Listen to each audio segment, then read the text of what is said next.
अध्याय 44 कंसवध. कंसाच्या मल्लांनी आपला निश्चय व्यक्त केल्यानंतर मधुसूदन पूर्ण पुरुषोत्तम भगवान श्रीकृष्णांनी चानुराशी तर रोहिणीसूत भगवान बलरामांनी मुष्टिकाशी मानवंदनेचा हात दिला. त्यांनी पवित्रा घेतला आणि ते एकमेकांच्या हातात हात व पायात पाय घालून प्रतिस्पर्ध्याचा पाडाव करण्याकरिता एक दुसऱ्यांना खेचू लागले. त्यांनी छातीस छाती, डोक्याशी डोके, हाताशी हात आणि पायाशी पाय भिडविले आणि एकमेकांचे ताडण करू लागले.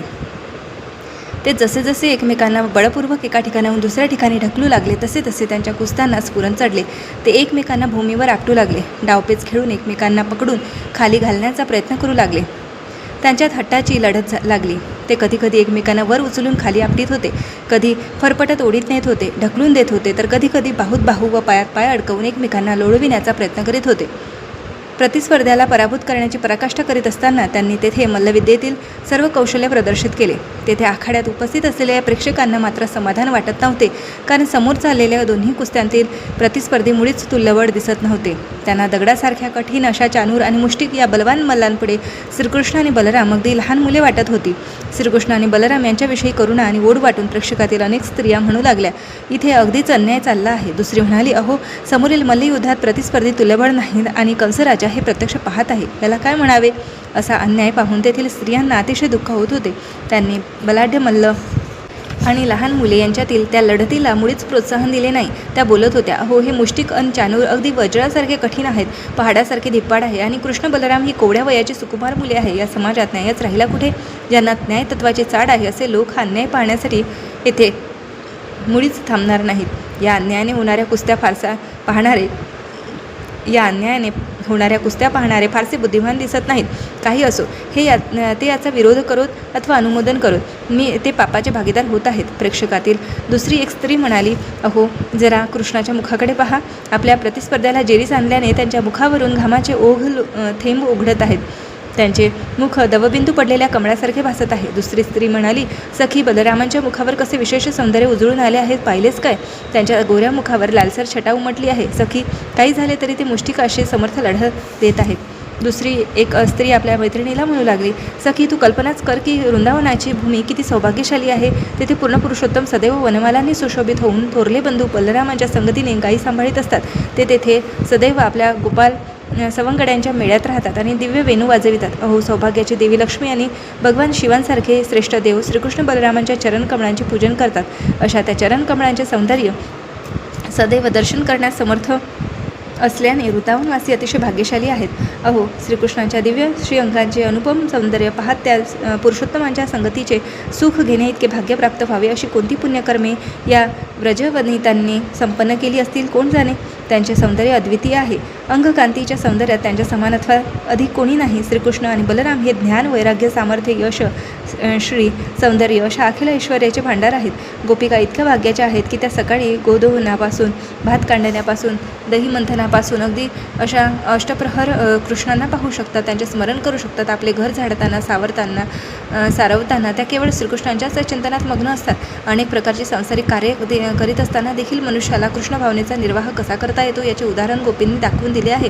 सदैव श्रीकृष्णाच्या विचारात मग्न राहून मनुष्य भौतिक कर्माच्या दूषणांनी प्रभावित होऊ शकत नाही. म्हणून गोपिका पूर्णपणे योग्यांच्या सिद्धावस्थेत समाधीत स्थित आहेत. भगवद्गीतेत अगदी म्हटले आहे की जो सदैव श्रीकृष्णांचे चिंतन करतो तो सर्व प्रकारच्या योग्यांमध्ये सर्वश्रेष्ठ योगी आहे. एक स्त्री दुसरीला सांगू लागली, सखी, गोपींच्या कर्तव्यांना आपण सर्वश्रेष्ठ प्रकारची पुण्यकर्मे म्हणून स्वीकारलेच पाहिजे, अन्यथा त्यांना सकाळ संध्याकाळ श्रीकृष्णांचे दर्शन करण्याची संधी कशी लाभली असती. सकाळी ते गोप बालकांसोबत गायींना घेऊन कुरणात जातात, तेव्हा त्यांचे गोपी दर्शन करतात आणि संध्यासमयी सुहास्य वदनाने बासरीवादन करीत घरी येताना देखील गोपी त्यांचे दर्शन करतात. श्रीकृष्ण सर्वांच्या हृदयातील परमात्मा आहे.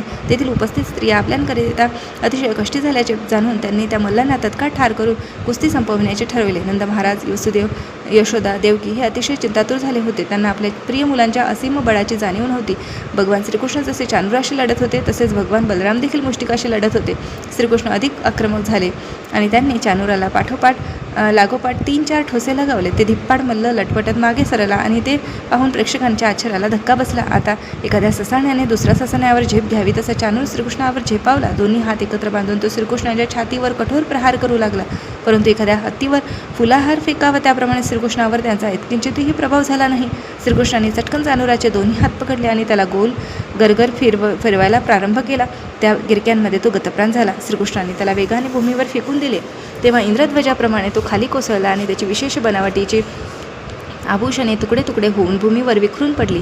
इकडे मुष्टिकाने बलरामांवर निर्वाणीचा प्रहार केला. तेव्हा बलरामांनी त्याचा अधिक तीव्रतेने प्रतिकार केला आणि तो प्रहार मुष्टिकाच्या चांगलाच वर्मी बसला. तो थरथर कापत रक्त ओकू लागला आणि तसाच गतप्राण होऊन वादळात वृक्ष उन्मळून पडावा त्याप्रमाणे खाली कोसळला. ते दोघे मल्ल ठार झाले. तेव्हा कुट नावाचा मल्ल पुढे सरसावला. भगवान बलरामांनी त्याला डाव्या हाताने पकडून खाली घालून सुरगळाले. तसा तो काही हालचाल न करताच ठार झाला. आता शल पुढे आला. श्रीकृष्णाने त्याच्या मस्तकावर तीव्र लत्ता प्रहार केला आणि तसे त्याचे मस्तक दुभंगले. आता तो शल धावून आला आणि तोही तसाच ठार झाला. श्रीकृष्ण आणि बलरामांनी अशा मोठमोठ्या विख्यात मल्लांना ठार केल्याचे पाहून आखाड्यातील इतर सर्व मल्लांनी भयाने तेथून तत्क्षणी पळ काढला. त्यावेळी श्रीकृष्ण बलरामांच्या गोपाळ मित्रांनी धावत त्याच्याकडे जाऊन मोठ्या आनंदाने त्यांचे अभिनंदन केले. तेव्हा तुताऱ्या, शिंगे आणि ढोलाच्या गजरात श्रीकृष्ण बलरामांच्या चरणातील नुपुरे रुंजवत होती. तेथे एकत्र झालेला सर्व जनसमुदाय आनंद विभोर होऊन टाळ्या वाजवू लागला. आनंद सागरात वादळ उठावे तसे ते दृश्य होते. उपस्थित असलेले ब्राह्मण आनंदाने बलराम श्रीकृष्णांची स्तुती करू लागले. कंस मात्र अतिशय खिन्न झाला होता. त्याने टाळ्याही वाजविल्या नव्हत्या आणि श्रीकृष्णांना धन्यवादही दिले नव्हते. श्रीकृष्णांच्या विजयावर ढोल आणि शिंगे वाजविली गेली याचा त्याला अतिशय संताप आला होता. राखीव मल्ल मारले गेले आणि अन्य मल्ल आखाड्यातून पळून गेले याचे त्याला अतोनात दुःख होत होते. त्याने तत्काळ ताफेकर यांना ढोल शिंगे वाजविण्यास बंद करण्याची आज्ञा दिली आणि आपल्या सलगीच्या मंडळींना आज्ञा देत म्हणाला, मित्र हो, प्रथम या वसुदेवाच्या दोन्ही पोरांना इथून बाहेर काढा आणि तत्काळ मथुरे बाहेर घालवून द्या. त्याच्या समवेत वृंदावनातून आलेल्या गवड्यांच्या मुलांना लुटा आणि त्यांची सर्व संपत्ती हिरावून घ्या. इकडे नंदराजाला बंदी बनवण्याची व्यवस्था करून त्याच्या कपटी स्वभावाविषयी त्याला मृत्यूदंड द्या. तो धूर्त तात्काळ वसुदेव मारला जावा. त्याचप्रमाणे माझ्या पित्याला उग्रसेनाला ज्याने सदैव माझ्या इच्छेविरुद्ध माझ्या शत्रूंना सहाय्य केले सत्वर ठार करा. कंसाने अशा प्रकारचे बोलणे ऐकून श्रीकृष्णांना त्याचा अतिशय क्रोध आला आणि त्यांनी विजेच्या चपळीने क्षणात कंसाच्या उंच मंचावर उडी घेतली. कंस श्रीकृष्णाच्या संभाव्य आक्रमणासाठी सिद्ध होता, कारण श्रीकृष्ण आपल्या मृत्यूचे परमकारण आहे हे त्याला पूर्वीपासूनच माहीत होते. कंसाने तत्काळ आपली तलवार उपसली आणि ढाल तलवारीने श्रीकृष्णाच्या आव्हानाला प्रत्युत्तर देण्यास सिद्ध झाला. तो पवित्रा घेत कौशल्याने तलवार चालवू लागला. तोच परम सामर्थ्यशाली भगवान श्रीकृष्णाने मोठ्या सामर्थ्याने त्याला पकडले. ज्याच्या नाभी कमळातून अखिल सृष्टी उत्पन्न होते आणि जे अखिल सृजनाच्या आश्रय आहेत अशा पूर्ण पुरुषोत्तम भगवंतांनी लागलीच कंसाच्या शिरावरील मुकुट खाली ढकलून दिला. त्यांनी त्याचे लांब केस पकडून त्याला उंच मंचकावरून खाली कुस्त्याच्या मंचावर ओढले आणि फरफटत नेऊन खाली फेकून दिले. तदनंतर श्रीकृष्णाने चपळीने त्याच्या अंगावर उडी घेतली आणि त्याच्या छातीवर बसून त्याला मार द्यायला प्रारंभ केला. भगवान श्रीकृष्णांच्या त्या तीव्र मुष्टीप्रहाराने कंस तेथेच गतप्राण झाला. कंस मरण पावला याविषयी आपले मातापिता निशंक व्हावेत म्हणून श्रीकृष्णाने त्याला भूमीवरून फरफटत उडीत चालविले. सिंहाने हत्तीला ठार मारून उडीत न्यावे त्याप्रमाणे त्याची शोभा झाली होती. ते दृश्य पाहून सर्व बाजूने मोठी गर्जना झाली. काही प्रेक्षकांनी आनंद व्यक्त केला तर काहींनी शोक करीत ओरडू लागले. देवकीच्या 8व्या पुत्रापासून आपला मृत्यू होणार आहे अशी आकाशवाणी ऐकल्यापासून कंस सदैव चक्रधारी श्रीकृष्णांचाच विचार करीत होता. त्याला मृत्यूचे अतिशय भय वाटत असल्यामुळे भोजन करताना, चालताना, श्वासोच्छ्वास करताना अगदी अष्टप्रहर अविरतपणे तो कृष्णांच्या चक्रधारी रूपाचे स्मरण करीत होता. अशा चिंतनामुळे त्याला मुक्तीचे वरदान मिळाले. भगवद्गीतेत म्हटले आहे, सदा तत् भाव भावित. मनुष्य सदैव ज्या विचारात मग्न असेल त्याप्रमाणे त्याला भावी जन्म प्राप्त होतो. आणि कंस तर अखंडपणे चक्रधारी श्रीकृष्णांचे अर्थात शंख, चक्र, पद्म, गदा धारण करणाऱ्या नारायणांचे चिंतन करीत होता. अधिकारी व्यक्तीच्या मताप्रमाणे कंसाने मृत्यूपश्चात सारूप्य मुक्ती मिळवली. सारूप्य मुक्ती प्राप्त करणाऱ्याला विष्णूप्रमाणेच रूप प्राप्त होते. वैकुंठ लोकांमध्ये निवास करणाऱ्या व्यक्तींना नारायणाप्रमाणे चतुर्भुज रूपे प्राप्त झालेली असतात. कंसाने मृत्यूनंतर मुक्ती मिळवली आणि तो वैकुंठाला प्राप्त झाला. या उदाहरणावरून आपल्याला समजते की भगवंताचे शत्रुभावाने स्मरण करणारा देखील मुक्ती प्राप्त करून वैकुंठात स्थान मिळवतो. असा प्रतिकूल भावाने स्मरण करणारा देखील जेव्हा मुक्ती मिळवतो तेव्हा सदैव अनुकूल भावाने श्रीकृष्णाच्या चिंतनात मग्न असणाऱ्या शुद्ध भक्तांविषयी काय सांगावे. श्रीकृष्णाने ठार मारलेले शत्रू देखील मुक्त होतात आणि त्यांना अव्यक्त ब्रह्मज्योती स्थान मिळते. पूर्ण पुरुषोत्तम भगवान सर्व मंगल आहेत आणि म्हणून तो जो कोणी त्याचे शत्रुभावाने अथवा मित्रभावाने चिंतन करतो तो मुक्त होतो. तथापि शत्रूला प्राप्त होणारी मुक्ती आणि भक्तांना प्राप्त होणारी मुक्ती एकच नव्हे. शत्रू सामान्यपणे सायुज्य मुक्ती प्राप्त करतात आणि कधीकधी सारूप्य मुक्ती प्राप्त करतात. कंसाने कंकप्रमुख 8 बंधू होते. ते सर्वच कंसाहून लहान होते. आपल्या थोरल्या बंधूचा वध झाल्याचे पाहून ते एकत्र आले आणि मोठ्या क्रोधाने श्रीकृष्णांना ठार करण्यासाठी त्यांच्यावर धावून गेले. कंसासहित ते सर्वच नात्याने श्रीकृष्णांचे मामा होते. श्रीकृष्णांनी आपल्या मामाचा वध केला होता आणि हे वैदिक धर्मतत्वांविरुद्ध होते. श्रीकृष्ण जरी वेदाज्ञांच्या पलीकडे असे स्वराट आहेत तरी देखील ते केवळ अपरिहार्य प्रसंगीच वेदाज्ञांचे उल्लंघन करीत असतात. कंस हा श्रीकृष्ण सोडून कोणाकडूनही मारला जाणे शक्य नव्हते म्हणून कंसाला ठार मारणे श्रीकृष्णांना भाग पडते. तथापि कंसाच्या 8 बंधूंनी त्याच्यावर आक्रमण केले तेव्हा त्याचा वध करण्याचे दायित्व बलरामाने स्वीकारले. बलरामांची माता रोहिणी जरी वसुदेवाची पत्नी होती तरी ती कंसाची बहीण नव्हती, म्हणून बलरामाने कंसाच्या 8 बंधूंच्या वधाचे उत्तरदायित्व स्वतः स्वीकारले. त्याने तत्काळ जवळील शस्त्रे उचलले आणि सिंहाने हरणाच्या कळपाला ठार मारावे त्याप्रमाणे एकापाठोपाठ त्यावर सर्वांचा वध केला. अशा रीतीने भगवंत पुण्यवान जनांचे संरक्षण करण्याकरिता आणि देवी देवतांचे नित्य वैरी असणाऱ्या दुष्ट असुरांचा विनाश करण्याकरिता अवतीर्ण होतात. या विधानांची सत्यता श्रीकृष्ण बलरामाने सिद्ध केली. श्रीकृष्ण बलराम यांच्या अभिनंदनार्थ देवी देवता उद्धव लोकातून पुष्पवृष्टी करू लागले, ढोल नगारे वाजू लागले, देवांगणा हर्षभराने नृत्यगान करू लागले. तेथे भगवान शिव, ब्रह्मदेव आणि सामर्थ्यशाली देवश्रेष्ठही उपस्थित होते. त्या सर्वांनी मिळून कंसाचा मृत्यू झाला म्हणून आनंदोत्सव साजरा केला. कंसाच्या आणि त्याच्या भावांच्या पत्न्या आपल्या पतींच्या आकस्मिक मृत्यूमुळे अतिशय दुःखी झाल्या होत्या. त्या मोठमोठ्याने आक्रोश करीत कपाळ पेटू लागल्या. तेथे मंचावर पडलेल्या आपल्या पतीच्या मृत्यूदेहांना अश्रूंनी भिजावीत आलिंगन करताना त्या विलाप करू लागल्या. अहो नाथ, तुम्ही काय फार दयाळू आहात. तुम्ही आपल्या आश्रितांचे रक्षण करते आहात. तुमच्या मृत्यूने आमचा देखील मृत्यू झाला आहे. अरे, घरे उजाळ झाली आहे, मुले अनाथ झाली आहे. आता आमचे मांगल्य संपले आहे. नाथ, तुमच्या मृत्यूने धनुर्यागासारखी उजळलेली सर्व मंगलकार्ये संपली आहे.